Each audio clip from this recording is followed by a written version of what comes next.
جہاں نیکوں کا ذکر ہوتا ہے وہاں رحمتوں کا نزول ہوتا ہے۔ مدنی چینل آپ کے لیے لا رہا ہے ایک انتہائی معلوماتی اور دلچسپ سلسلہ۔ اس سلسلے میں آپ دیکھ پائیں گے حضرت آدم علی نبینا و علیہ الصلوۃ والسلام کی تخلیق، ان کی توبہ، حضرت نوح علی نبینا و علیہ الصلوۃ والسلام نے کشتی کیسے تیار فرمائی، حضرت ابراہیم علی نبینا و علیہ الصلوۃ والسلام اور حضرت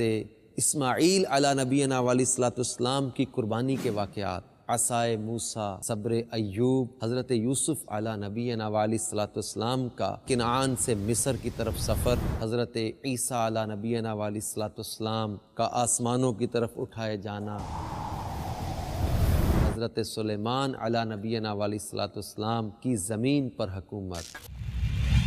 سید الانبیاء صلی اللہ تعالی علیہ وآلہ وسلم کی حیات طیبہ کے اہم ترین واقعات، ایسی بے شمار اہم معلومات جاننے کے لیے مدنی چینل کا سلسلہ دیکھیے انبیاء کرام علیہم الصلاۃ والسلام کے واقعات۔ دیکھیے سلسلہ انبیاء کرام کے واقعات بروز منگل مدینہ منورہ میں سپہر 4 بجے اور پاکستان میں رات 6 بجے مدنی چینل پر۔ صلو علی الحبیب صلی اللہ تعالی علی محمد۔ مجھے اپنی اور ساری دنیا کے لوگوں کی اصلاح کی کوشش کرنی ہے انشاءاللہ۔